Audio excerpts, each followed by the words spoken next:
तो अब मैं आपको यहाँ पर दिखाता हूँ पाम रिजेक्शन। तो ये मेरी हथेली मैं इस पर पूरी तरीके से रख दे रहा हूँ, ठीक है। आप देख सकते हैं ऐसे हाथ रखा हुआ है। अभी देखो आप दिखा सकता हूँ कि मैं आपको अगर हाथ ये स्क्रॉल कर रहा हूँ उस टाइम हाथ से, ठीक है। तो अभी मैं इसको स्क्रॉल कर रहा हूँ। अब मैं इसको देखिए हथेली रख के इस पर आपको लिख के दिखाता हूँ, ठीक। तो मैं थोड़ा सा इसको बड़ा करता हूँ जिससे आपको तो दिखे। मैं इसको लॉक कर दे तो ये देखिए मैं यहाँ लिखता हूँ हेलो। तो यहाँ पर ये मैं इसी के साथ लिख रहा हूँ पाम रिजेक्ट, और ये जो भी लेटेंसी वगैरह आपको देखनी है इसमें बहुत अच्छी है। तो देखिए मैं यहाँ पर लिखता हूँ, मान लीजिए कुछ भी, welcome to my new video, यही सब कुछ लिखते हैं ना लोग। जैसे मैं पढ़ाता हूँ तो पॉलिटी में मैं कुछ अलग ही पढ़ाता हूँ, उसमें आर्टिकल्स वगैरह लिखता हूँ, ठीक है। आर्टिकल 21 है या ये सब है। तो उसमें मैं फिर से एक नई सीरीज़ चालू करने वाला हूँ। अगर आप लोग पढ़ाई के इच्छुक हैं, मतलब आप पढ़ने वाले स्टूडेंट्स भी हैं, तो आपको इसमें पॉलिटी की क्लासेस, ठीक है, और ज्योग्राफी, जो जीएस का सेक्शन है मेनली, और जो आपको हो सकता है यूपीएससी, पीसीएस, ठीक, और भी स्टेट एग्ज़ाम जो हैं उनमें आपको सहायता कर सकते हैं, जिसमें हम लोग थोड़ा सा आंसर राइटिंग भी बीच में कभी कभार देख लेंगे, या मैं आपको बताया करूँगा कि उसमें शब्द कैसे लिखे जाते हैं। ये सब मैं पाम रिजेक्शन के लिए भी बता रहा हूँ और दोनों तरीके से बता रहा हूँ। मैं पूरी हथेली इस पर रखा हुआ हूँ, ठीक है। तो मैं कुछ भी लिख सकता हूँ। तो विज़िट लिखता हूँ, विज़िट माई चैनल। मैंने कुछ पढ़ा भी रखे, मैंने बोर्ड्स पे पढ़ाए थे, तो बोर्ड जो वाइट बोर्ड होता है ना उस पर मैंने पढ़ाया था, ठीक। मैं ये सब कुछ देखो जल्दी लिख रहा हूँ, ये जल्दी चल रहा है, यानी कि बहुत लेट चल रहा है कि मैं जब लिखता हूँ और धीरे से पहुँच रहा हूँ वहाँ पे ऐसे करके, ऐसा कुछ नहीं, ये प्रॉपर चल रहा है मेरे संग में, ठीक। तो यानी कि वाइट बोर्ड पे मैंने पढ़ाया था, तो बस उस पर ये था कि मुझे कुछ PDF वगैरह अटैच करनी होती तो थोड़ा प्रॉब्लम हो जाती थी, इसलिए मैंने उसको मैंने थोड़ा टैब थोड़ा सा जब मारा भी। मैं आपको थोड़ा सा जो भी मुझे PDFs हैं, इमेज हैं, उनको इनके सहारे से आपको समझाना कुछ तो मैं समझाता हूँ। देखिए मैंने आपको बताया था 2 फिंगर, मैं आपको आगे बताया कि 2 फिंगर ऑन करके यहाँ पे मैं इसको ऑन कर रहा हूँ। तो पाम रिजेक्शन में बस इतना ही है कि अगर मैं ये हथेली रख रहा हूँ और ये मेरी 2 फिंगर्स रख जाती हैं एक साथ, तो ये ऑन कर लेता है। अगर मान ली पेन ऑन है इस टाइम, तो ये ऐसे कर रख के और इसमें आ गई, इरेजर आ गई, ठीक है। देखिए अभी क्या स्टाइलस ऊपर ही पेन ऑन है, तो अगर मैं ये 2 फिंगर मेरी हथेली से पहले टच कर जाती हैं, ठीक, तो ये ऑन हो जाती है। तो इसलिए मैं हथेली रखूँ तो बस इतना ध्यान रखूँ कि ये 2 फिंगर एक साथ पहले ना रखी जाए, तो ऐसे करके रखा जाए। अब वो हटा भी सकते हैं आप, ये 2 फिंगर वाला 2 फिंगर्स का जो है इसको ऑफ़ कर दीजिए। जब आप ऑफ़ कर देंगे तो ये 2 फिंगर टच हो जाएंगे तो कुछ भी नहीं होगा। तो आप इसमें आराम से कुछ लिख सकते हैं फ्रीली, ठीक है। बहुत स्मूथ है ये, ठीक, और बहुत तेज़, मतलब आप जितनी तेज़ लिख सकते हैं उतनी तेज़ करेगा, ठीक है। You can write very fast, ठीक है, जितनी तेज़ आपकी राइटिंग है। तो बाकी तो इसमें अलग अलग फंक्शन है। जो ये जो स्टार नोट की ऐप है, मैं ये जो मैं ऐप यूज़ कर रहा हूँ, कौन सी ऐप यूज़ कर रहा हूँ, स्टार नोट, ठीक। ये बहुत अच्छी ऐप लगती है मेरे को, तो जितनी मैंने यूज़ करी। नोट वाइज भी एक अच्छी ऐप है, लेकिन अभी मैंने जो इसमें यूज़ करी ये बहुत अच्छी है, इसमें बहुत अच्छे अच्छे फंक्शन है।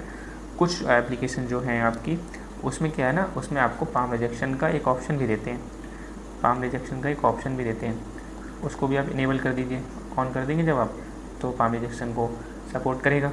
हालांकि अगर ऑफ भी रखते हैं उसको, तब भी ये पाम रिजेक्शन के बारे में चलाएगा आपको, ठीक है। तो ऐसा कुछ नहीं है कि पाम रिजेक्शन ये इस टैबलेट के अंदर ही फीचर है कि वो इसके अपने आप इसको समझेगा कि अभी आपकी हथेली रखी है, आप कुछ लिखना चाह रहे हैं। अच्छा, ये जो पाम रिजेक्शन है ना, ये उस पर काम नहीं करेगा, ध्यान रखिएगा। जब हम कोई चीज़ सर्च मार रहे हैं, जैसे मैंने आपको बताया था जो स्टाइलस के बारे में, आपको इसमें सर्च मारना है यहाँ पर कोई भी चीज़, जैसे मान लीजिए मैं दिखा भी देता हूँ, चलिए आपको। ये जो है ना आपका ये गूगल वाला, तो मैं इसमें कुछ लिख रहा हूँ, तो जैसे मैं यहाँ सर्च कर रहा हूँ और मैं यहाँ पे NCERT लिखता हूँ, तो NCERT यहाँ पे लिख तो जाएगा, और यहाँ पे सर्च मार दिया, ठीक है, ये सर्च भी मार लेगा, तो ठीक है। लेकिन जब मैं इस वाले सर्च बार में कुछ लिखूँगा, तब मैंने अगर पाम रख दी ना, तो ये काम नहीं करेगा, ठीक है। तो हो सकता है कहीं टच कर जाए, यहाँ तेरे टच नहीं कर रहा है, तो ये उंगली से टच कर गया तो वो टच कर जाएगा, ठीक है। वो उसका मतलब आप सोचिएगा कि यहाँ भी पाम रिजेक्शन काम करेगा।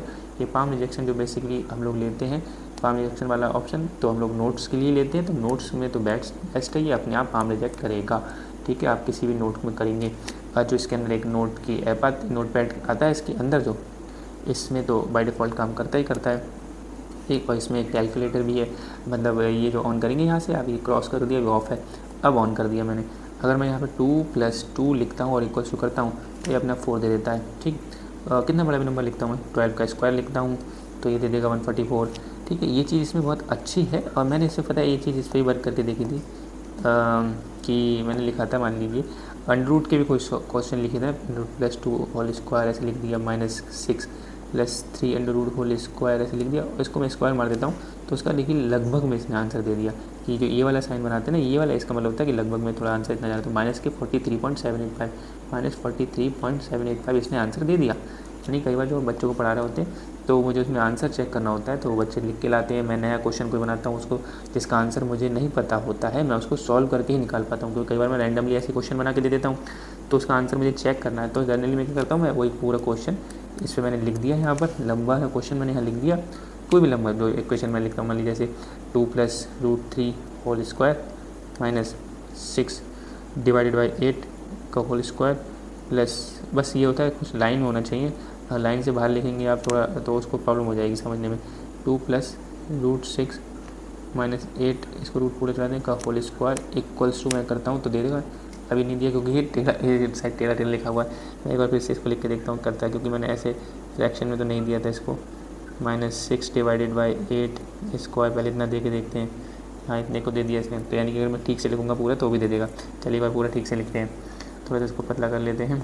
तो यहाँ पर देखते हैं जो ऊपर वाला लिखते हैं, ऊपर वाले एक्सप्रेशन लिखते हैं 2 + √3 होल स्क्वायर -6 / 8, मुझे लगता है ये ऐसे वाला डिवाइड नहीं पहचानना होगा शायद 7, क्योंकि मैंने डिवाइड वाला लिख के नहीं देखा था उस टाइम, स्क्वायर वाले सॉल्व करते हैं। -2 + √6 - 8 का होल स्क्वायर इक्वल्स टू, नहीं दिया इसने कोई बात नहीं, तो ऐसे वाले सम नहीं सॉल्व करता, माइनस मैं कर लेता हूँ 6 / 8 ऐसे लिख के देखता हूँ का होल स्क्वायर, हालांकि डिवाइड तो पहचान लेता है क्योंकि मैं जब ऊपर लिखा था तो पहचान लिया था इसने, है ना। तो इसका मतलब यहाँ पे क्यों गड़बड़ कर रहा है ये 2 + चलो मैं इसको √6 लिखता हूँ, इसका होल स्क्वायर लिखता हूँ इक्वल्स टू करके देखता हूँ, अब दे दिया इसने। कुछ गड़बड़ है कुछ यहीं पे, शायद इसको शायद यहाँ पर कुछ गड़बड़ लग रही है, इसका कलर कैसे चेंज करूँ, इसको गड़बड़ लग रही है कुछ यहाँ पर शायद ये √6 - 8 को मैंने पूरा नहीं कवर किया, यहाँ पे थोड़ा जगह छोड़ दिया कुछ, लेकिन इसने देखिए यहाँ से दे दिया इसको मैंने, जब इसको इतना चेंज कर दिया तो इसने आंसर दे दिया। तो ये ठीक है, अगर बस थोड़ा सा सही लिखना है, मैं टेढ़ा कई बार ऐसे लिखता हूँ तो शायद नहीं देता था, पहले अब 2 + 2 दे दे, मुझे पता नहीं देगा नहीं देगा, दे दिया इसने। एक बार मैंने थोड़ा टेढ़ा लिख दिया, इसने नहीं दिया, इसने कहा थोड़ा मतलब इसको चाहिए था अलाइनमेंट में या जो भी, लेकिन फिर भी बहुत सॉल्व हेल्प कर देता है। कैलकुलेटर जो है, कैलकुलेटर में आप अगर जो कैलकुलेटर इसमें बाय डिफ़ॉल्ट जो कैलकुलेटर है उसमें आप कुछ लिखना चाहेंगे तो लिखा नहीं जाता है वहाँ पे, लेकिन यहाँ आपके बड़े बड़े सम सॉल्व कर देता है। कुछ इसने एक बार मतलब वो भी करा था, जैसे इफ़ मैंने ऐसे लिख दिया था x = 3 देन ऐसे करके लिखा x² - 4 = 2, नहीं दिया एक बार दिया, पता नहीं मैं इसको ये कैसे करके देगा, ठीक है। x² - 4 एक बार इसने इसको ऐसे दे दिया था कि कोई ऐसा कोई क्वेश्चन लिखा था मैंने, x की वैल्यू दी थी और कुछ ऐसे कर फिर एक्सप्रेशन नीचे लिख दिया तो उसने ये एक्सप्रेशन को उसने सॉल्व कर दिया था।